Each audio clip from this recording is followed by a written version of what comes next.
Баршаңызға қайырлы күн, сіздермен үйдегі асхана каналы.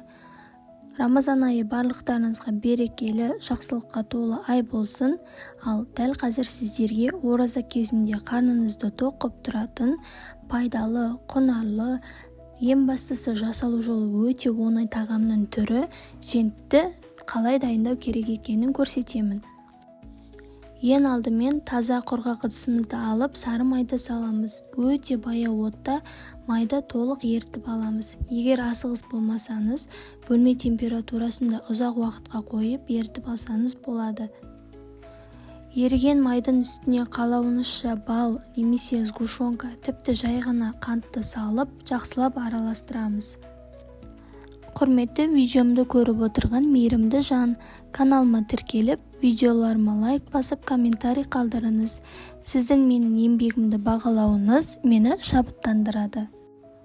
Дайын болған бір келкі массаға керекті мөлшерде талқанды салып, жақсылап араластырамыз. Талқанды тым көп мөлшерде салып жібермеңіз, бір-біріне жабыспай қалуы мүмкін. Сол үшін аз-аздан салып, жиі-жиі араластырып байқап тұрыңыз. Егер дастарханда әдемі болып тұрсын десеңіз, не дәмі ерекше болсын десеңіз, қара мейізді майдалап турап қосып жіберсеңіз болады.